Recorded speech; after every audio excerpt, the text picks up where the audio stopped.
Prince Philip is one of the British monarchy's most controversial figures. Decidedly old school and occasionally inappropriate. Can you tell the difference between Yes, he is brusque and he can be abrupt. And yes, he sometimes says some things which are totally out of order. A stark contrast to the modern, younger royal family. But before he joined the House of Windsor, Philip's life was an epic tale of war. Several people were executed, and Prince Philip's father looked very likely to suffer the same fate. Illness and tragedy. Philip's mother was clearly falling into a state of mental decline. Abandonment. His father was living with a mistress in Monte Carlo. And heroism. Prince Philip probably saved hundreds of lives on his ship by his very, very swift action. It's a life that dashes from the war-torn Mediterranean. A royal family running for their lives, pretty much as dramatic as you can get. To the streets of Paris and the school halls of Nazi Germany. Well, he would have been exposed to all of the doctrine that was being pumped out by the Nazis at that time. How did this royal survivor come through such extraordinary times? Having such a troubled childhood, it's given the backbone to him to put up with anything. And could Philip's experiences before joining the House of Windsor explain his later life of service and devotion? There was nothing of a home life for him. There are some people who have difficult home lives who it drives to work harder and to succeed. After 50 years of experience, I find it is a great temptation to give advice.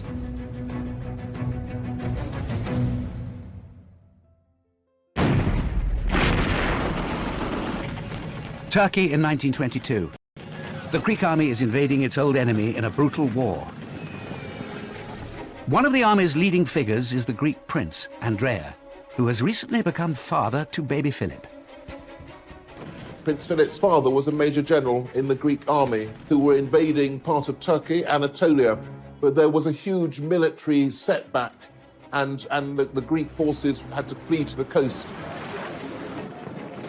Following the army's humiliating retreat from Turkey, the pro-monarchy Greek government is overthrown and its leaders are held responsible for the disaster. In the aftermath of this coup, several of the people were court-martialed and executed, including a former prime minister, a former foreign minister, several of sort of top generals. And when the execution was carried out, they all stood incredibly brave and stared at the firing squad. Prince Philip's father... For Philip, suddenly, really the rug is pulled beneath his family's feet. Philip's father's life is only spared by the court when his cousin, the British King, George V, intervenes. Somewhat surreptitiously, I think, George V was very instrumental in organising the escape from Greece of his cousins, including Philip, a babe in arms, who was taken onto this ship. Of course, there was no cot, no crib for him, and so the sailors engineered a cot for him out of old fruit crates. It is a dramatic start in life for Prince Philip. Born Philippos Andreou in Corfu just 18 months earlier in June 1921. He was born on the dining room table, in fact, of a beautiful villa in Corfu called Mon Repos. And he was born on the dining room table because the surgeon thought that was the best place for Alice to give birth. And by all accounts, he was a very much wanted and loved young son. Philip's mother, Alice, is a princess of the German House of Battenberg, with illustrious British ancestral roots.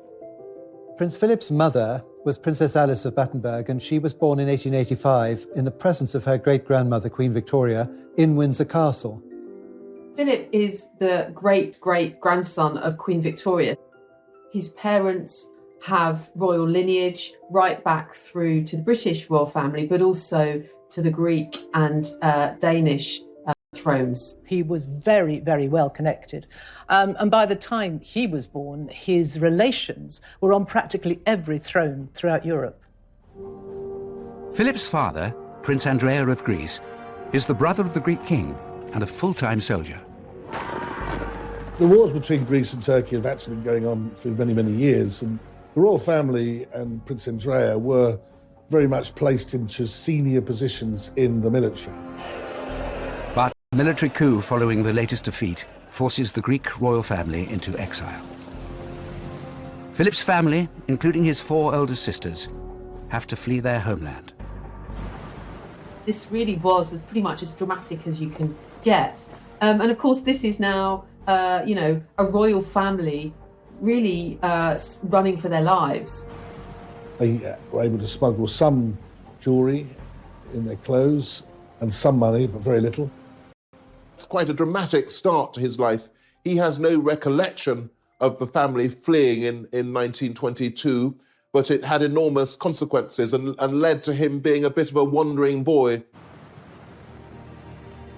Despite their royal connections, when the family flees Corfu with baby Philip, they are now really looking for refuge. This was the beginning, I suppose, of quite a nomadic existence for Prince Philip. They settled in the home of one of his aunts and uncles at Saint-Cloud in Paris. They basically gave the exiled family a house in which to live, and if they needed it, they would help them financially. Their life in Paris was fairly stable, but of course they were dependent on charity, basically, and I don't think anybody really likes that very much. And the other point is, of course, that as members of the royal family, they felt themselves dispossessed and, in a sense, pointless. They didn't have anything that they could really do. But Philip's life in Paris is happy and stable, surrounded by his loving family. I think these early years of Philip's life were perhaps the happiest of his childhood, because it was relatively settled for those years in Paris, and his father, Andrea, adored him. His sisters recalled how there'd be gales of laughter when Philip and his father were larking around. He was able to be educated. His relatives paid for him to have a good education. He was multilingual. He speaks, as a result, fluent French as well as German. But when Philip is 8 years old, his happy family life in Paris begins to break down. Philip's mother, Alice, was clearly very fragile in her emotional, psychological health, and there's every sense that the kind of trauma of the events in Greece and their hasty departure really did put her under psychological strain. No one really knows whether she suffered from bipolar disorder or whether she was, in fact, paranoid schizophrenic. Alice felt she communicated with the spiritual world. She took to lying on the floor for great periods of time, waiting for the spirits to tell her what she should be doing. Philip's father, Prince Andrea, has his own struggles with life in exile.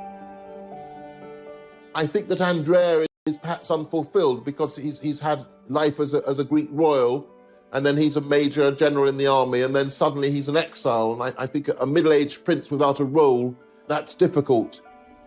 Alice's growing mental instability had a profound effect on her marriage, which maybe had never been that strong, but certainly in view of her eccentricities and her mental breakdown, Andrea spent less and less time with the family. Alice's family takes the decision that she needs urgent help. One Easter holidays, the family had gone to stay with some relations in Germany, and Alice's mother organised for psychiatric doctors into the car and driven off to a secure sanatorium. As a result, his father then seemed to somewhat abandon the family. Bear in mind, his sisters were older now, and it was just that Philip was quite young. Philip loses first his mother and then his father, all before his 9th birthday.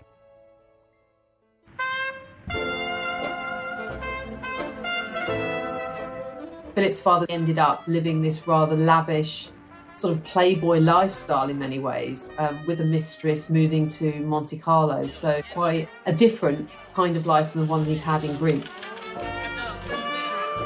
Philip would see little of either his mother or his father for the rest of his childhood.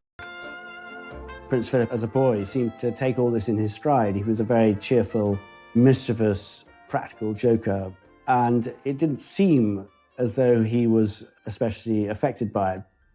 I talked to Prince Philip and he said, and I think this is very significant really, my mother was ill, my father was away, so I had to get on with it. And that really is what he's done all his life. Child psychologists would say that he built himself a sort of shell around himself where he could function as this outwardly cheerful person, but he didn't want to have people ask him about how he was feeling, and that would tend to bring out sort of irritation and anger from him. With his parents unable to take care of him, Philip's family now has to decide where the 9-year-old boy should go. Decisions that will shape the rest of his life.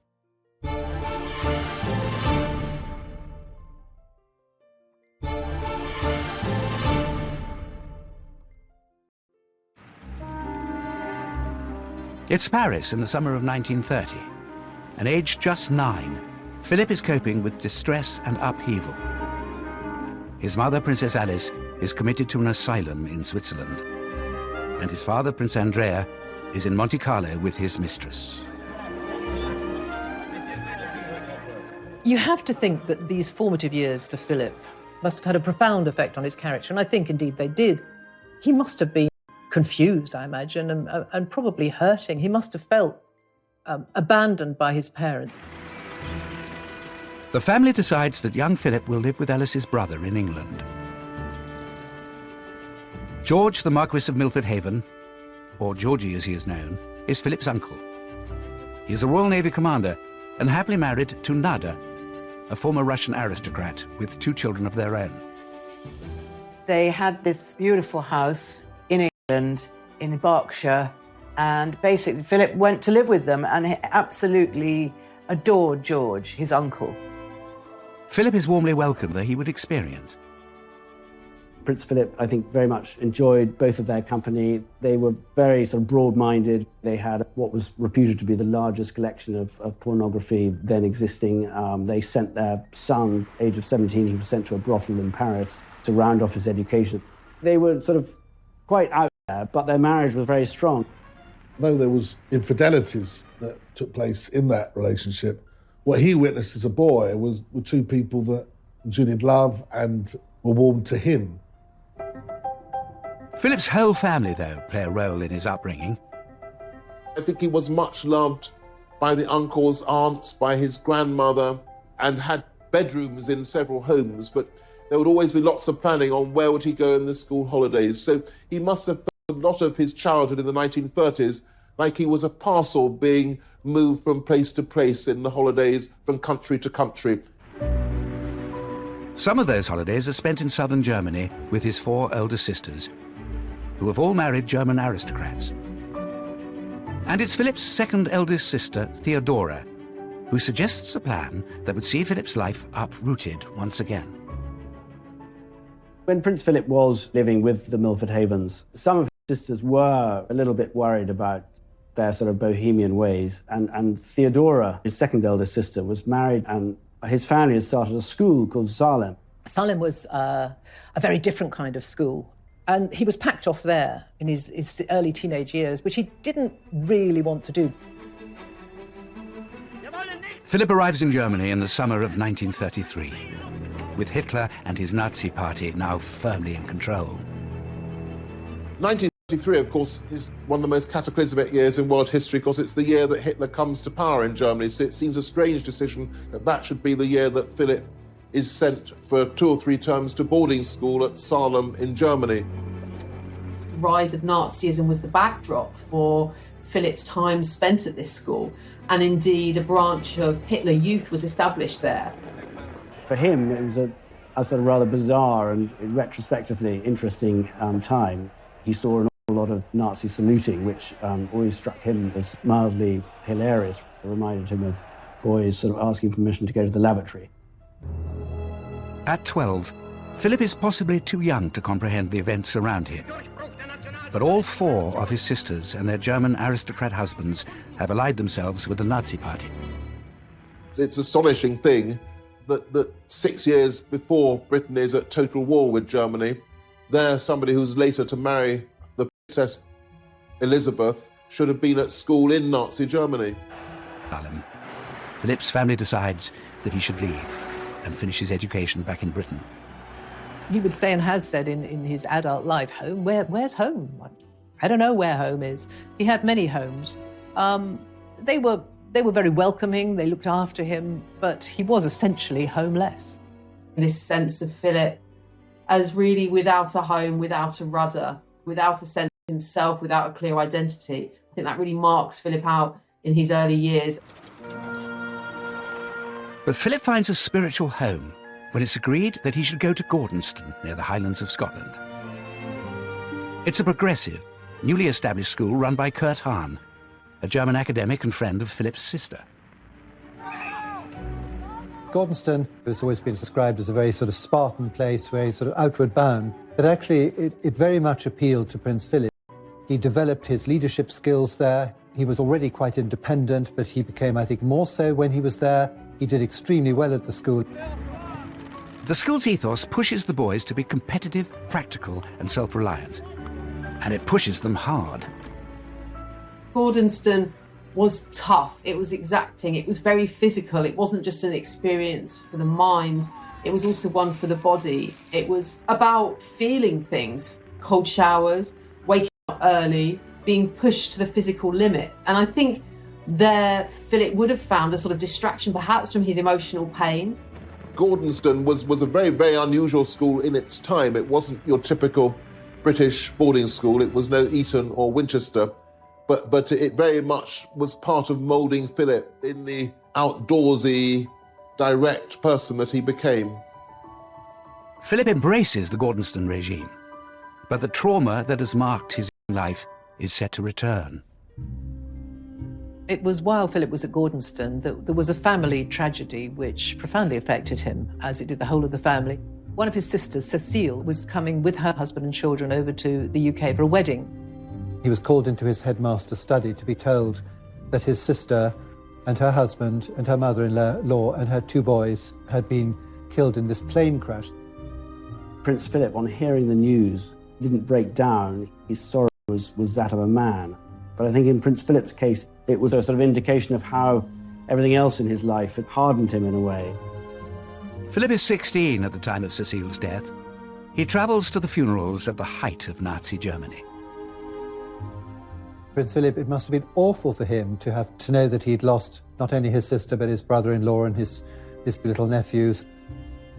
The funeral was a sad affair, obviously, but a very strange affair, really, for him. The streets were behind his sister's coffin, and he was this sort of forlorn figure in a sort of black overcoat.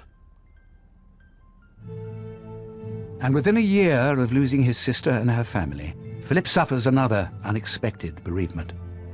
Shortly after Cecile's death, his favourite uncle, George Milford Haven, died of bone cancer. That's a double tragedy, really, for Philip. And, he had to move on again. Life was just sort of one awful event after another, really, but he seemed to come through them all, and he sort of managed to remain a sort of outwardly cheerful young person. Philip develops an effective coping strategy to deal with the difficulties he faces. The stiff upper lip. When he finished at Gordonston, Philip was a very confident and competent young man, certainly on the outside. We'll never, I think, ever truly know what went and goes on inside Philip's head and his heart, because he'd had to, with such a difficult upbringing, have a very iron facade. But inside, he's always been quite sensitive. The void in Philip's life left by the death of his uncle is soon filled by George's younger brother, Lord Louis Mountbatten, who will become highly influential in the course of Philip's life. Lord Louis Mountbatten, the younger brother, really did take a lead in his life, and he was a great mentor. Mountbatten was a real doer. He was somebody who had great ambition, great talent, great networking. One of the first bits of advice Philip takes from his uncle Dickie, as Mountbatten is known, is to follow him into the Royal Navy. After leaving Gordonston in 1939, of course, the outbreak of war, Philip enrolls in the Royal Navy College at Dartmouth. And it is a royal visit to the college that summer that would change the course of Philip's life completely.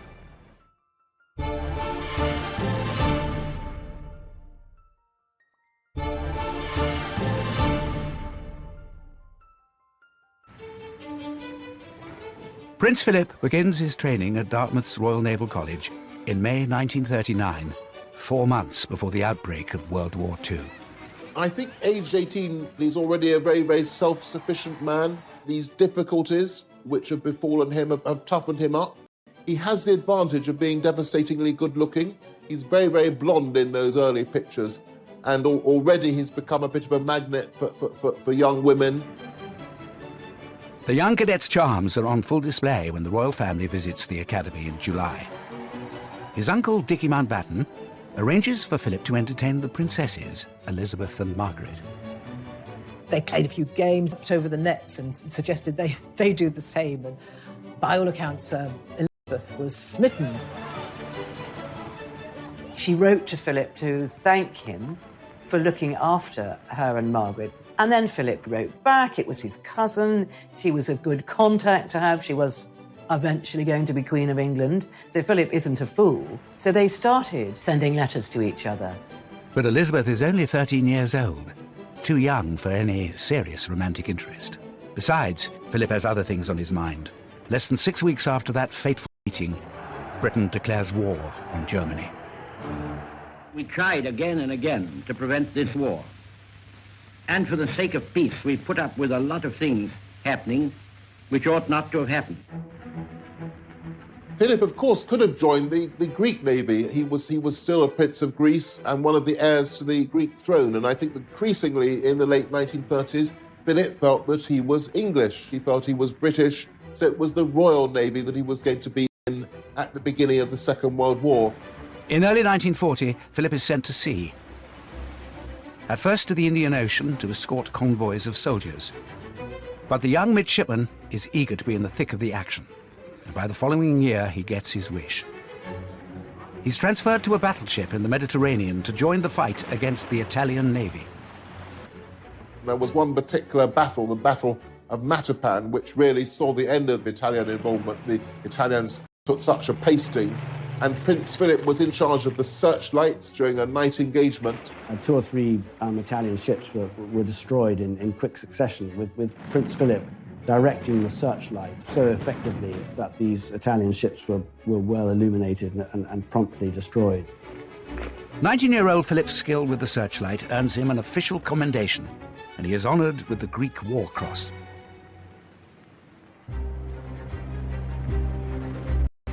Philip is proving to be a first-rate seaman, and by the age of 21, he has been promoted to first lieutenant, second in command of his ship, HMS Wallis. In July 1943, his leadership abilities are put to the test when the Wallis is targeted by German bombers. As soon as the sort of first round had finished and they went away, Prince Philip knew that they would be back to finish them off.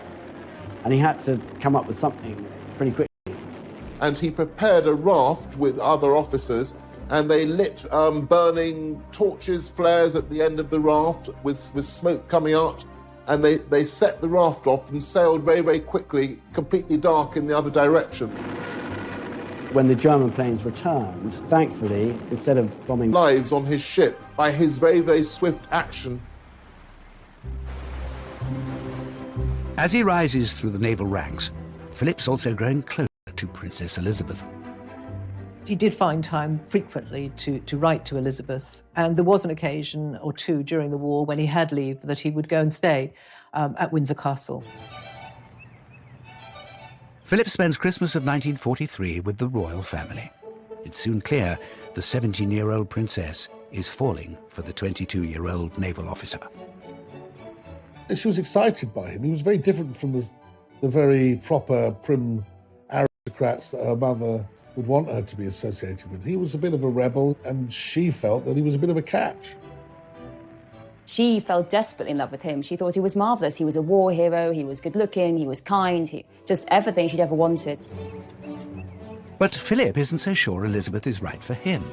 After all, marrying the future queen would mean committing to a lifetime of public duty. But whispers about Philip and Elizabeth are beginning to spread, helped by his uncle Mountbatten. By the time Philip returns from his war service in early 1946, he seems to have made up his mind.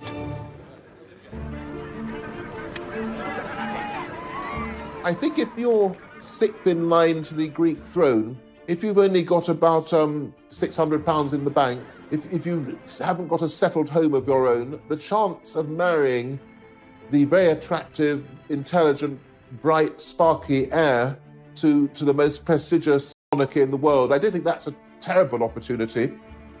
I think he only started to fall in love with Elizabeth about 1946, when the king started to warm to him and he was invited to more and more family events. He began to see the advantages of what was in front of him, but also the genuine affection would then develop with Elizabeth. Winning Elizabeth's heart proves relatively easy, but winning over her parents and their courtiers is a different matter. When everyone realised that Prince Philip was a serious prospect for Princess Elizabeth, there really was panic in the British establishment. He was not at all the type they expected, and there's a lot of distrust of him in the royal household, in the royal family, in the government. Philip is seen as an outsider, someone who didn't go to the right schools, doesn't have any money, and is far too outspoken to be a true British gentleman. Philip was from a foreign royal family. He had been brought up in sort of military ways. He was really penniless in terms of his upbringing. He'd lived this kind of nomadic childhood. He had a very unstable, dysfunctional family, and certainly some courtiers thought that he really wasn't appropriate for a royal. I suppose they viewed him as a little rough and ready, maybe brusque, maybe overconfident. Certainly views were expressed that he might not be the right person. Nobody approved of him at all, but Elizabeth, for the first time in her life, she really stuck her heels in. This was the man she wanted, and no other would do. To become a more suitable candidate for the princess's hand, Philip makes some dramatic changes. With the help and guidance of Dicky Mountbatten, his uncle, he decided, or it was decided for him perhaps, that he should take on British nationality. And so he gave up his right to the Greek throne, he gave up his Greek nationality, he was no longer Philip of Greece, and he became British and he became Philip Mountbatten. And he also had to give up the religion he'd been baptised into. He was no longer Greek Orthodox, he now had to be Anglican. So they really do everything to change Philip into the English man they wish he was. I think those quite significant sacrifices was the beginning of a whole series of sacrifices that would then mark out Philip in relation to Elizabeth. He was always going to have to try to conform, to be acceptable. By the summer of 1947, Philip and Elizabeth have finally won the King and Queen's blessing. In these, the first special studies of the fair since the news of their engagement, it's easy to see the radiant happiness of the princess as she and her very good-looking husband-to-be pose for the cameras in the palace. Philip marries Elizabeth on November the 20th, 1947, at Westminster Abbey. The wedding day of Philip and Elizabeth couldn't have been grander, couldn't have been more spectacular. People got very involved with it and very excited by it. And the crowds were absolutely huge. Everything about the wedding is reinventing Philip. He's a great war hero, he's practically British, and now he's the marvellous future consort of the marvellous future queen. But for all the joy of the wedding day, there's a bitter pill for Philip to swallow. His mother is the only member of his immediate family by his side. His father, Prince Andrea, had died during the war, after not seeing his son for many years. And his sisters are not invited. It was deemed that his sisters who'd married Germans should not come over. It was too soon after the war. And so that was a source of great disappointment for him. But life as the new Duke and Duchess of Edinburgh is good for Philip and Elizabeth. You have to remember that he had been essentially homeless. He had not had a family life since he did. Elizabeth meant the world to him, and he was incredibly open about it. Their family grows quickly with the birth of Prince Charles in 1948 and Princess Anne 2 years later. Philip put behind him a lot of the difficulties of his childhood, and I think he himself was liberated by forming a happy family. For the first time since his early childhood, Philip has a home of his own, Clarence House in London. And despite taking on some royal duties alongside his wife, he remains on active duty in the Navy. One of the happiest times in the young couple's life was when Prince Philip was posted to Malta. He was out there for quite some time, several months, and Elizabeth went out and stayed with him on 2 occasions, quite protracted stays. And this was a very, almost normal existence for her, and she absolutely loved it.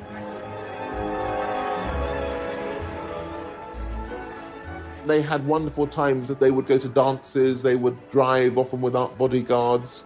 I think there were very, very happy times for Philip and Elizabeth between 1947 and 1952.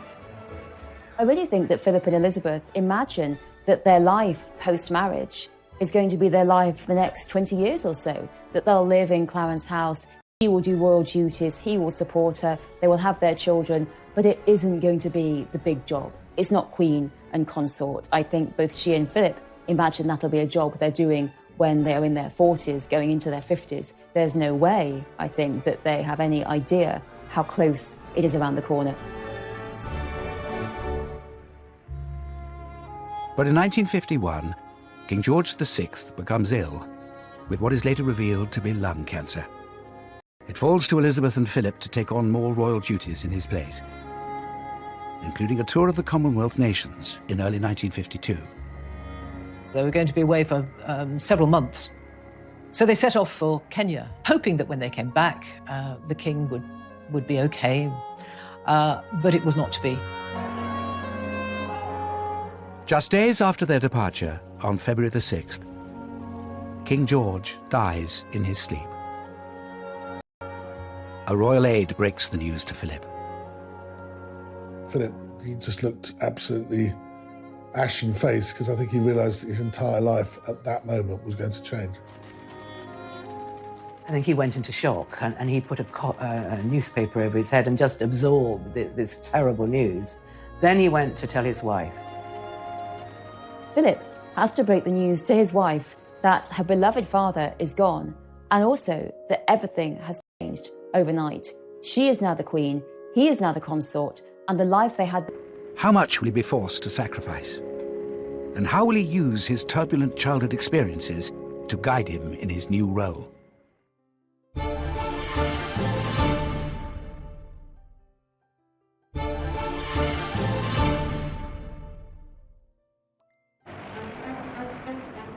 As the new Queen and the Duke of Edinburgh land in England from Kenya, following the death of George VI, they have to confront the reality of their new lives. Their entire life changed. When they arrived on the tarmac at London Airport, Elizabeth came down the steps first, and Philip hung back. And then, of course, the realization that the rest of his life, he was going to be 2 steps behind his wife, must have really hit him.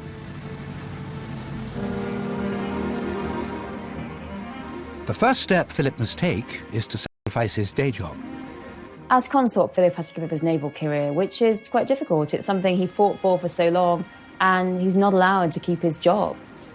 He was about to be promoted to commander, he was going to be in charge of a big ship, so all of that had to be shelved.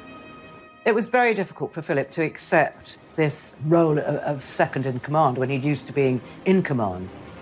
Philip, though, is bucking the trend. In post-war Britain, most men have the expectation of being master of their own households. For Prince Philip, that expectation is turned on its head. Philip becomes consort in the midst of the 1950s, at a time when patriarchy and hierarchy absolutely rules. Women are at home as housewives, and here is Philip effectively being thrown into the position of the country's ultimate house husband. Philip now has to work out what he is going to do. There is no job description with the role of consort to a queen. Albert was the last, nearly 100 years earlier, to Victoria. He has to find a role for himself. He has to find an identity as consort. It's not prescribed. The Queen, of course, received government business in those royal boxes, which he was never privy to. The Queen was having audiences with her first Prime Minister, Winston Churchill. He was excluded from them. What was to be his purpose? It was the beginning of a very, very difficult period in his life. Philip sees himself as a modernising force, but is frustrated by resistance from powerful figures within the palace. Philip finds his role of consort as being squashed by his mother-in-law because Queen Elizabeth, the Queen Mother, wants to stay in Buckingham Palace, have a role of influence over her daughter. And what you start to see happening during the early reign of Queen Elizabeth is that there really becomes this battle Queen Mother, who wants everything to stay exactly the same. And there are further attempts to marginalise Philip by some of the old guard serving the monarchy. The courtiers were brutal to him. They looked down their noses at him. They didn't give him any attention. The courtiers weren't really interested in him. They didn't really have a lot of time for this upstart, this usurper, as they used to regard him. Philip, of course, is a man who's come fresh from conflict. The Navy is in his blood. He needs adrenaline, he needs a purpose, he needs to be doing things. But Philip turns an early setback into a personal mission. As newlyweds, Princess Elizabeth and Philip were living happily in Clarence House, where Philip had overseen the wholesale modernisation. Philip really throws himself into creating Clarence House as a home for this young family. And that, I think, really reflects the fact they never had a home before. So they had all the mod cons, and Philip loved mod cons, and they had a washing machine, they had all the latest gadgetry, which Philip loved. But as monarch, Elizabeth is expected to move into Buckingham Palace, which is a personal blow for Philip. No one likes living in Buckingham Palace. Buckingham Palace is really a big office, and no one ever seems to like living in there, and they were no exception. It lacked the intimacy they'd been used to, and his wife was no longer his wife. She was now really married to the country. She was always surrounded by advisors, by courtiers, people who wanted him out of the way. Philip, though, launches himself into revolutionising how things are done at the palace. He was a proud, successful man without a real role. This was a real dilemma for him. But he threw himself into modernised there. He went around Buckingham Palace, literally room by room, looking at what needed to be modernised, how communication around the palace could be improved. So he began to question the way things were being done. Of course, that didn't go down at all well, where things were done year after year, decade after decade, because that's the way tradition would have it. Now, he wanted to shake all that up. And so he made himself incredibly unpopular with an awful lot of the grey men, if you like, at the palace. Undaunted by the forces opposing him, Philip persists with his determination for a greater role. He wanted to do more and he wanted to have an influence, and the Queen knew that, and she put him, for example, in charge of the Coronation Commission to oversee the arrangements for the coronation. And here we see for the first time Philip being something of a maverick, perhaps because of his status as being an outsider, having a different kind of perspective. Philip feels very strongly that the coronation should be more modern, there should be open, that the BBC's request to televise it should be admitted. And there are traditionalists who disagree with this. They think it could undermine the majesty of royalty. But Philip sees the advantages of harnessing the new medium of television. He, for example, knew that the coronation was going to be a critical event, saw the opportunity of making the coronation this global event like none other, letting the television cameras into the Abbey for the first time. And against the reservation of the government and Winston Churchill, Philip really pushed that through. Philip is always battling to have his ideas taken seriously, always having to fight, because lots of people will say to Elizabeth, was that Philip's idea? Well, no, because they really exclude him and ignore him. For almost 2 days and nights, the crowds had been assembling in sunshine and rain for the moment when the young Queen, radiant in her exquisite gown, left the palace for Westminster Abbey. The coronation takes place on June the 2nd, 1953, with television cameras capturing every moment. More than 20 million people in Britain tuned in to watch the ceremony. And 8 years after the war, another victory. Philip's sisters are allowed to attend, and so does his mother, Princess Alice, who is now living as a nun in Athens. Philip always been very, very fond of his mother, and I think he was really happy that his mother should be there. But she came in her grey nun's habit, so she was very obvious. It was a great moment for Philip and his relations. But the success of the coronation, both on the world stage and for Philip personally, comes off the back of a body blow for the man in the support role. I suppose Philip had to swallow an awful lot as a proud male and a royal male. But one thing that really grated with him was the fact... After their marriage, the couple were known as the Edinburghs. But once Elizabeth ascended the throne, the plan is that she will be part of the House of Windsor. he expected, absolutely expected, that Elizabeth would take his name on marriage and that the children would take his name. So therefore, it would be the House of Mountbatten. Philip's assumption that the family will adopt his surname is political dynamite. Various people, most importantly Churchill, were dead set against this idea and were determined that the name should remain Windsor. There was a big row about it, but Philip lost the argument, and the Queen agreed that her children, Charles and Anne, would be part of the House of Windsor. But during the row, he said, what kind of man am I? I'm just a bloody amoeba, he said. So it was very, very hurtful to him. I think he really felt that if he gave up his title, his religion, his name, his nationality, then the actual reward would be that he got to be Philip, the House of Mountbatten, and not as that really made him feel excluded, very humiliated, and it was a very difficult moment for him.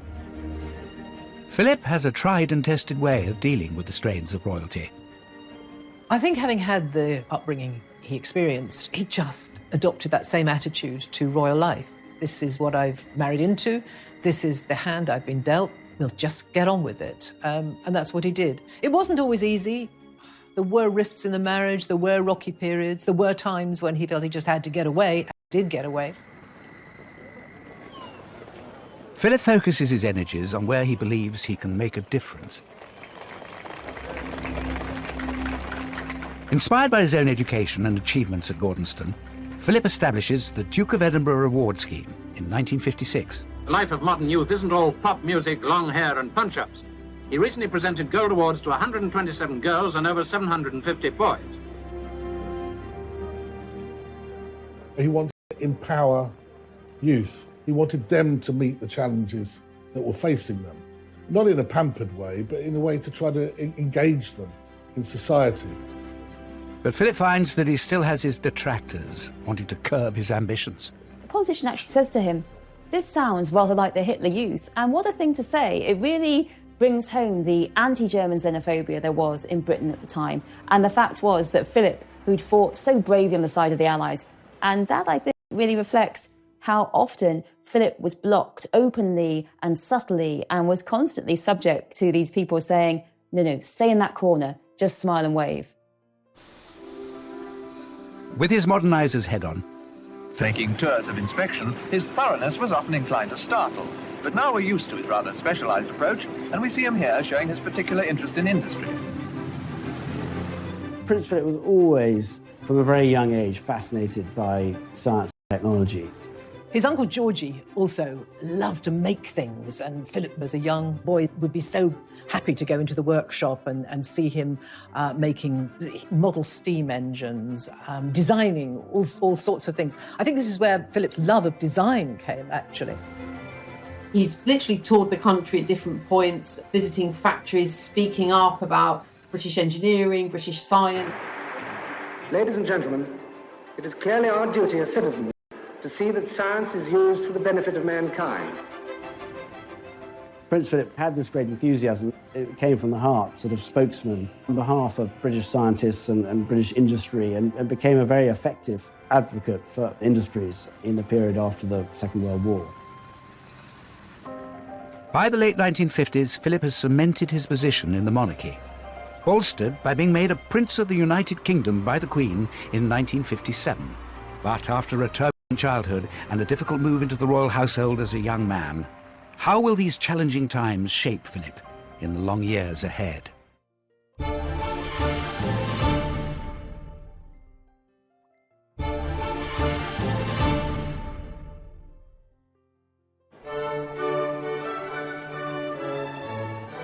It's August 2017, and Prince Philip takes one final salute before retiring at the age of 96.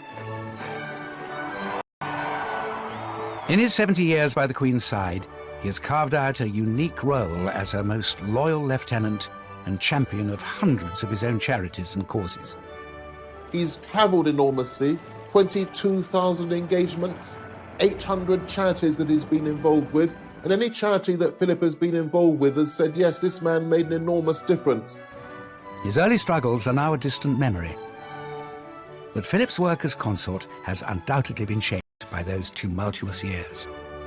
I think that having such a troubled childhood really made Philip the man that he is. I think it's given the backbone to him to put up with anything. And that has been his philosophy through his life. Don't moan about it, just get on with it. And that's what he's done. He is someone who doesn't take easily to compliments, but he has quite simply been my strength and stay all these years. Philip's experience weathering the storms of his childhood has stood him in good stead throughout his royal career. Never more so than in the 1990s, when the royal family was rocked by a series of crises. Philip tries to help. He writes to Diana saying that he understands what it's like to be outside of the royal family, to be seen as an outsider. The sort of things that he wrote to her about were the difficulties that he had had when he had joined the family, the pressures that he'd been under, how he understood the pressures that she would feel. Philip's intervention was not enough to save the marriage. Charles and Diana officially separated in 1992, a year so bad for the royal family that the Queen called it horrific, although she said it in Latin. It has turned out to be an annus horribilis. But worse was to come in 1997, when Princess Diana was killed in a car accident in Paris. Her young sons were staying at Balmoral with Prince Philip and the Queen when they received the terrible news. There was probably no one better qualified or better placed to help William and Harry after the death of their mother than their grandfather, Philip. You have to remember that he had essentially lost his mother when he was just coming up to 9, when she was committed to a sanatorium. His father also virtually abandoned him. So he was very empathetic, obviously, towards his grandsons, William and Harry. Another tragedy from Philip's childhood may have been on his mind when it came to advising the boys about the funeral procession.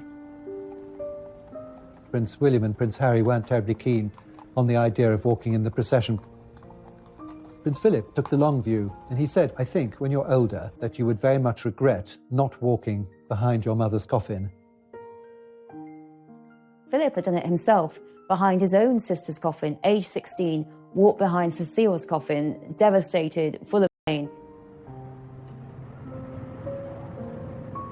It's a very sweet moment when Prince Philip puts his arm round William as they go under Admiralty Arch.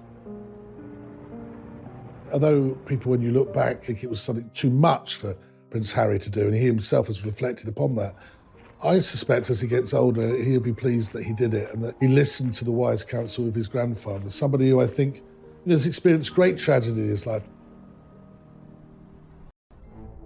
The dark days of the 1990s hurt the royal family's standing with the British public.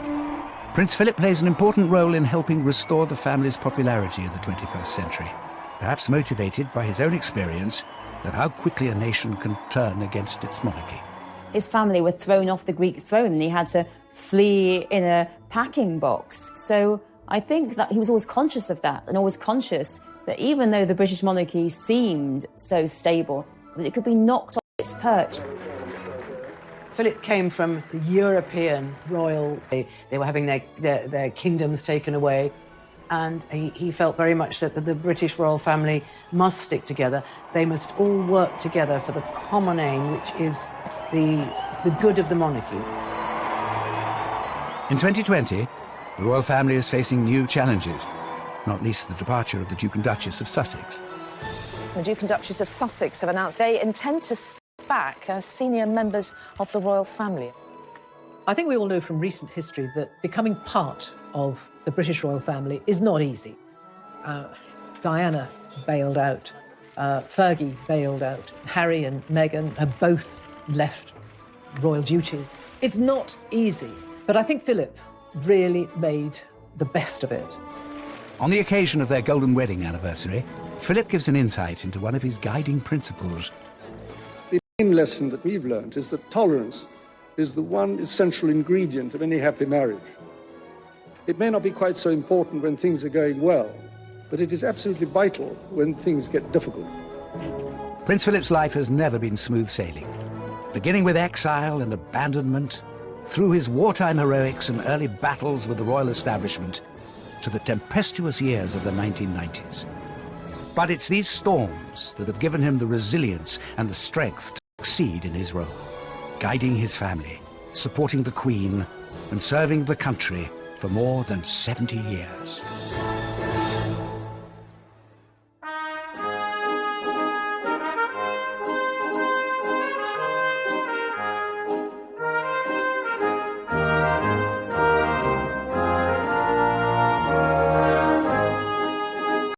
Son. Philip's mother, Alice, is a princess of the German House of Battenberg, with illustrious British ancestral roots.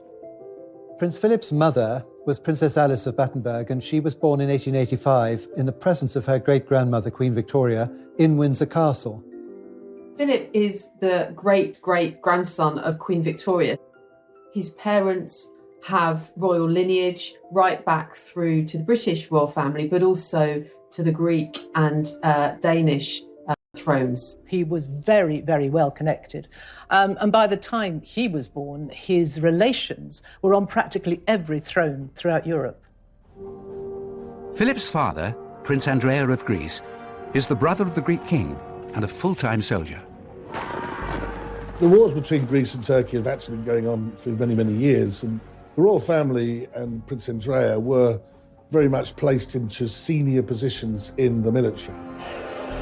But a military coup following the latest defeat forces the Greek royal family into exile. Philip's family, including his 4 older sisters, have to flee their homeland.